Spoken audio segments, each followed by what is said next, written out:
A gente tem dois pontos. Tu pode ficar lamentando e chorando e achar que foi ruim, ou tu entender que foi uma oportunidade boa para quem souber aproveitar. Ô, Jader, então essa parada de juros real negativo, você acredita bastante? Acredito muito. Por isso que eu acredito que 2025 vai ser o melhor ano para quem está dentro do mercado.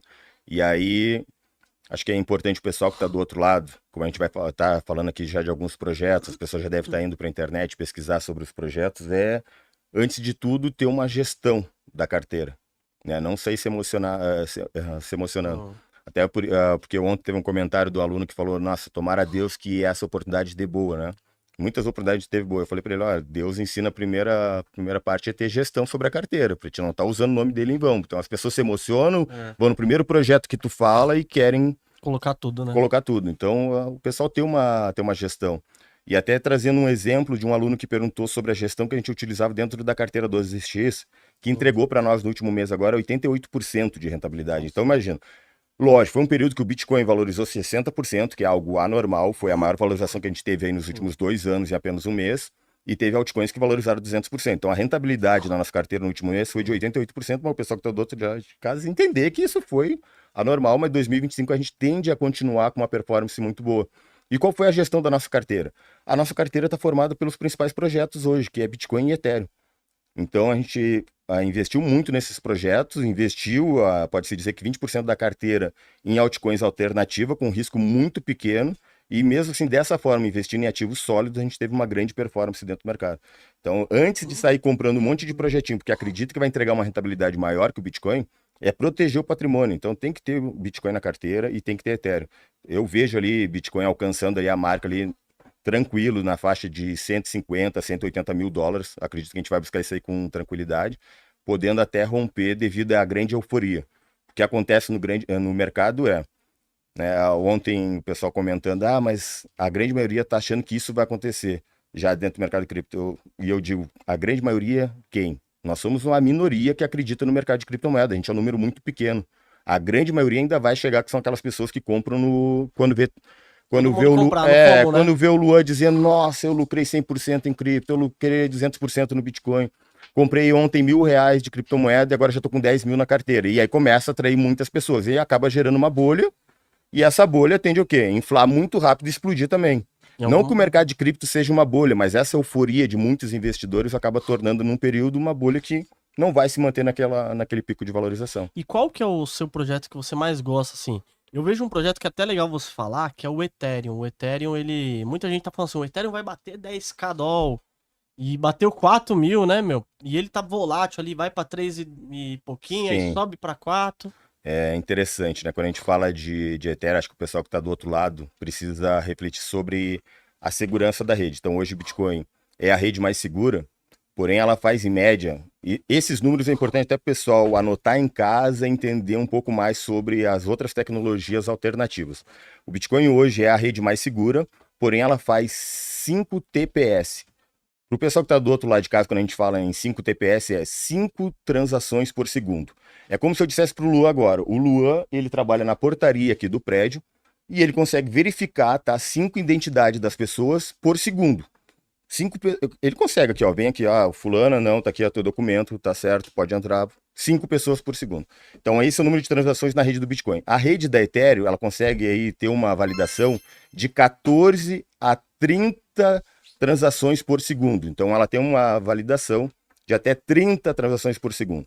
Já a rede da Solana, já falando da rede da Solana, consegue ter aí 30 mil, de 30 mil a 65 mil transações por segundo. Me diz, qual que tu acha que é mais seguro? Tu queria ter uma segurança na tua portaria que vai verificar 5 pessoas ou um que vai verificar 30 mil pessoas? Nossa, de 5 pessoas é com certeza mais... Então é a mais segura. Então tu tende a colocar muito mais dinheiro para essa pessoa proteger o teu dinheiro. Já a rede da Ethereum é de 15 a 30 e só que faz muito mais transações. Tu precisa do número maior de transações, porque vamos dar um exemplo aqui. Tu tem um restaurante e tu não quer ficar com o restaurante parado ali Ou com pessoas na por fila, né? horas para as pessoas entrar. Então tu quer um número maior de validação. Então eu vou na rede da Ethereum. Agora tu tem um tigrinho da vida. Pô, tigrinho da vida é Solana. milhares de pessoas botando capital ali de 5, 20 reais. Eu quero a rede da Solana. Dando um exemplo aqui para o pessoal, tá? Refletir sobre segurança. Então, o maior fluxo de dinheiro vai para o Bitcoin, os bilionários estão na rede da Ethereum, Tá? E quem tem um capital menor acaba buscando outras alternativas, mas coloca pouco dinheiro porque a confiança é menor. Então, devido a todas essas atualizações, a gente começa a focar na rede da Ethereum, que foi um dos setores que eu mais investi, porque eu vejo a Ethereum atraindo muito dinheiro dos ETFs de Bitcoin. Tá? Então, o Bitcoin já está listado na bolsa, tem o seu ETF. Para onde vai sair? Se tu já está dentro de uma corretora e tu tem um ativo que está listado dentro da corretora, a tendência é tu sacar esse dinheiro dessa corretora e mandar para outra ou tu comprar um ativo que já está dentro dela. Já está dentro dela, né? Então, se a gente for olhar hoje o risco-retorno, Ethereum ainda está uns 30% da sua máxima histórica, enquanto o Bitcoin já rompeu muito acima. Então, a tendência é as pessoas começarem a tirar parte do lucro que tem em Bitcoin e colocar em Ethereum. E aí, quando a gente fala de Ethereum, a gente precisa refletir um pouco mais sobre as soluções de segunda camada. Porque Ethereum está ficando muito lento, as taxas de gás estão muito altas devido a um número muito baixo de transações. Vou dar um exemplo, em 2021 a rede quase caiu porque lançaram uma meme coin lá, a Shiba. Travou, imagina, milhares de transações por segundo, a rede suporta de 15 a 30 transações por segundo. A rede caiu, travou, a taxa de gás foi muito alta, né? Vamos supor, quanto é que tá para passar na fila aqui VIP aqui? Tá, vamos dar um exemplo de Layer 1 da rede da Ethereum. Para entrar na fila VIP aqui, que não tem ninguém na frente, é $2.000. Tu quer esperar a taxa ali de 15 centavos, tu vai entrar naquela fila. Então, as transações da rede da Ethereum para passar nesses primeiros 15 a 30 chegou aí para $2.000, $3.000 a taxa, Deus. só para te validar. Então, quem tinha mais pagava. Eu quero sair na frente. Eu tenho 1 bilhão aqui para transacionar na rede da Ethereum e eu não quero esperar, quero esperar 1 hora para validar. Então ele chegou. Quero vender logo. Então o pessoal refletir. E aí a gente tem Layer 2 na rede da Ethereum, como Scroll, que eu investi, Fuel Network, que está para listar agora, que são redes que têm um número de transação muito maior. Então, isso eu acredito que esses projetos é onde vai vir um dinheiro de Ethereum. Ethereum ainda está parado, acredito que vai romper os 4.700, a minha média ali por baixo, até que a gente vai no mínimo a uns 5.500 a $8.000, colocando um valor baixo para não gerar uma grande euforia. Após esse pico, essas Layer 2 vão absorver muito dinheiro, porque é onde os aplicativos estão sendo construídos. Então, são grandes oportunidades dentro de ecossistemas que ainda vão valorizar muito. Então, a gente está buscando outras altcoins que estão muito fora do radar dos investidores. Eu deixaria isso aí somente lá para o mês de maio a junho, porque ainda tem muitos protocolos dentro da rede da Ethereum, que é uma rede consolidada para crescer muito. E, bom, a gente poderia falar sobre milhares de oportunidades, mas essa é a minha dica, pessoal. Bitcoin ainda vai continuar valorizando, Ethereum tem uma longa vida pela frente, tem muito para valorizar, e eu gosto de refletir sobre 2017, que o Bitcoin estava na faixa de $3.000 e soltou para mais de $17.000 quando ninguém acreditava. Então eu não me assustaria em ver Ethereum fazer um movimento muito rápido, assim, num pico de euforia de muitas pessoas comprando na euforia, a gente vê Ethereum explodir muito e os ativos dentro do seu ecossistema. Outras narrativas que eu acho que vale a pena o pessoal ficar de olho é RWA. Isso porque quando a gente fala que o ETF de Bitcoin e de Ethereum já estão listados e o dinheiro do ETF do Bitcoin vai vir para Ethereum e para o seu ecossistema, nós temos projetos de outros fundos de investimento como a Grayscale, que já está dentro do institucional dos Estados Unidos, aonde a gente teve Render, que é da inteligência artificial, que está dentro desse fundo, e Near, que são 2 protocolos que estão dentro da nossa carteira 12X. Protocolos que subiram mais de 200%. Isso porque eles estão dentro do ecossistema dos ETF dos ETF. Então o dinheiro, o fluxo de dinheiro tende a circular dentro deles. Então o dinheiro sai do Bitcoin, vai um pouco para o Ethereum e vem para esse fundo onde estão os principais projetos que eles criaram. Então estudem ali sobre Near,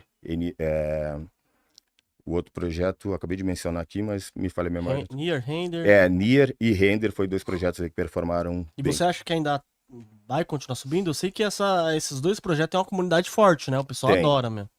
Sempre perguntam. Da outra vez foi, acho que, nos vídeos mais vistos quando você veio aqui. Então, é isso que eu falo. O que parece estar esticado agora, que já valorizou muito, ainda tem muito para valorizar devido à liquidez que está para entrar no mercado. Então, a gente está com uma baixa liquidez. Quando essa liquidez realmente global entrar, esses projetos ainda vão valorizar muito.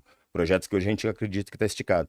O problema é quem está do outro lado ter psicológico para lidar com a volatilidade do mercado. Então o Bitcoin agora está numa região de acumulação. Se o Bitcoin cai 5%, que é algo muito pouco depois de tudo que ele subiu, essas altcoins ali, tipo Ethereum, vão cair 10%.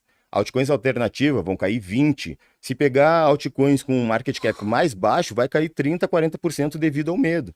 Então o Bitcoin caiu 5%, o mercado vem junto. É como se fosse o planeta, a nave mãe. Bitcoin vem, todo o mercado vem junto. Bitcoin sobe, todo o mercado sobe junto. Então, o pessoal que está do outro lado de casa, às vezes quer ganhar muito, mas não tem um psicológico para Pra se, perder também pra se bastante. posicionar e segurar volatilidades altas, né? Então, acho Uhum. que é algo para o pessoal refletir em casa. E eu vou trazer um número aqui para o pessoal que está em casa entender, até porque a gente falou sobre hipercycle aqui no começo, né? Então, quando a gente fala da rede do Bitcoin, a gente falou de 5 TPS por segundo. Quando a gente fala de Ethereum, a gente está falando de 15 a 30 TPS por segundo. Quando a gente fala de Solana, a gente está falando ali de 30 a 65 mil TPS por segundo. Nossa. Quando a gente fala de Hypercycle, que é a rede que está sendo construída, e depois pesquisem, tá?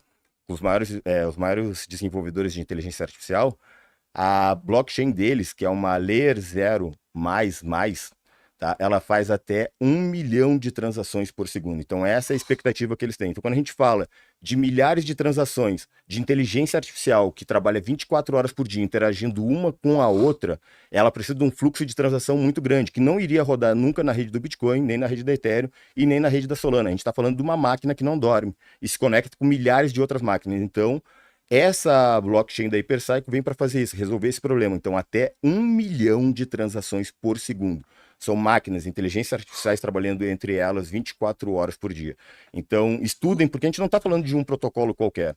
A gente está falando ali de FatEye, está falando de AGIX, está falando dos maiores desenvolvedores da inteligência artificial do mundo, que se for buscar relatórios da NASA, eles vão aparecer lá nos relatórios da NASA de projetos que eles desenvolvem em parcerias junto com o governo dos Estados Unidos. Então, a gente está falando de grandes nomes que estão desenvolvendo isso. Então, vale a pena a gente ficar de olho. Eu vou colocar todo o meu dinheiro nesses projetos? Não, mas ter uma diversificação, né, foi a sugestão que a gente deu para os membros da carteira 12X, né, que tem uma gestão lá de carteira. Tirar parte do lucro dos ativos, como o Ondo, que entregou 200%, o Curve, que entregou 400%, e uma parte desse lucro colocar nesses projetos. Então, o nosso risco é zero, pode-se dizer, mas o nosso potencial de alavancagem é muito grande. Porque quando começar as Sim. brigas e a busca por essa alternativa de tecnologia, a demanda vai ser muito grande. Eu não sei se você concorda, mas inteligência artificial, ela não é o futuro, ela é o presente, já está no nosso dia a dia. E poucas pessoas ainda estão de olho nessas tecnologias e já focando nas alternativas que vão solucionar grandes problemas. Porque FatEye tem uma grande tecnologia, mas ela está construída, né? Vem para ser construída em cima de todo o ecossistema e Hypercycle é a base, é onde consegue rodar todos os aplicativos num número de transição muito maior.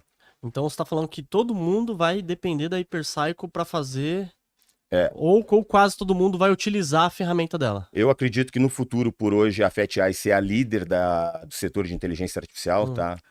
É o token ASI. Eles são um líder hoje, o maior valor de mercado. Então, quando a gente fala de tecnologia de inteligência artificial dentro do mercado cripto, eles estão liderando.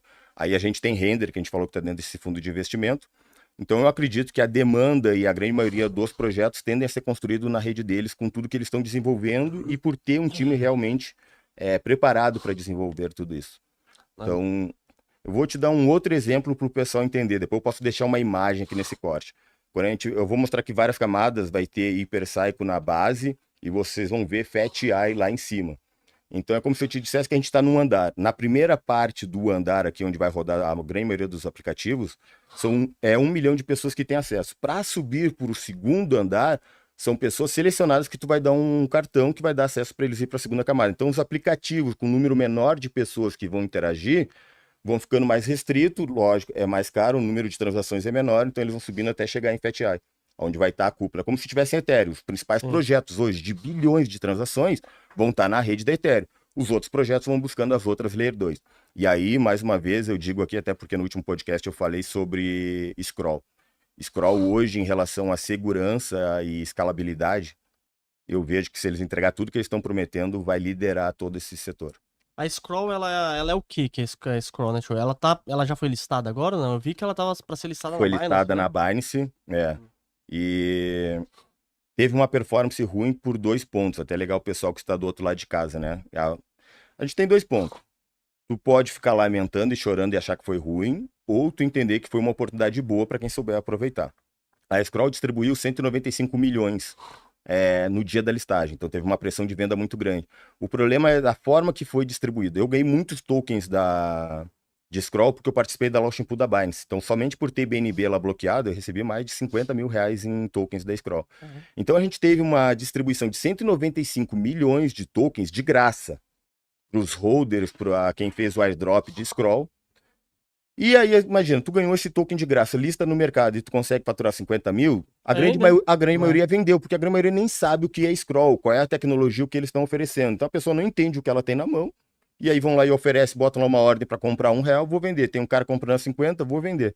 Mas é um ativo aí que eu vejo aí, ainda no final desse ciclo de alta, buscar uns $10 e no próximo ciclo, realmente com a demanda pelas Layer 2 crescendo, que ela possa chegar aí até a casa de uns $100. E hoje é um ativo que está sendo negociado aí Tá até entrando aqui, a ó. $1,30, acho que estava a última vez que eu É vi. 1,27. Na última live que eu estava com os alunos, eu falei para eles, ó, eu sou investidor, investi na venda privada do projeto, investi, como eu falei aqui da outra vez, investi mais de $1 milhão no projeto, e eu tive meus tokens bloqueados, e eu paguei um FDV mais caro do que está agora, tá? Caramba. Eu tive os meus tokens bloqueados por 1 ano, então todos os investidores que investiram no projeto ficaram com os tokens bloqueados, então a gente não tem pressão de venda durante 1 ano. Então quem vendeu os tokens agora barato, e quem soube aproveitar e comprou mais, vai vender muito caro. Porque os investidores que investiram na fase de pré-venda não vão estar vendendo abaixo do valor de mercado. Imagina que tu comprou algo, tu sabe o valor que tem. Tu pagou lá, não vou falar aqui quantos dólares, mas tu não vai vender abaixo, tipo 60%, 70% abaixo do preço que Não, tu de pagou, jeito tu sabe o nenhum. valor que tem. Então acho que é um ativo aí que tem Um potencial muito um grande. mercado muito grande ainda. Mas tem que superar essa frustração da comunidade, que esperava muito mais do projeto, mas devido a esses erros que eu vejo, a distribuição mal feita dos tokens no Não. lançamento, acabou recompensando algumas baleias do mercado, não fazendo uma distribuição boa dos tokens, até porque a gente já teve árbitro no ano passado, que distribuiu também milhares de tokens, mas foi, como é que eu vou te Aos explicar? pouquinhos. Não, foi para milhares de carteiras, então ficou descentralizado. É como se tu tivesse recebido lá, vamos supor, $1.000, o Thiago lá, $2.000. Só que não, aqui a gente teve pessoas que receberam 70, $100.000, 200. Teve gente que recebeu lá milhões de dólares, né? Então isso Sim. acabou gerando uma pressão de venda muito maior. Para analisar ações, BDRs, fundos imobiliários, acesse a plataforma do Investidor 10. Inclusive, para você gerenciar a sua carteira, saber quanto de dividendos você vai receber. Inclusive, eu deixei a carteira da minha filha, a Laurinha, ela tem 3 anos e já invisto para ela. Todos os ativos tá no link aqui embaixo.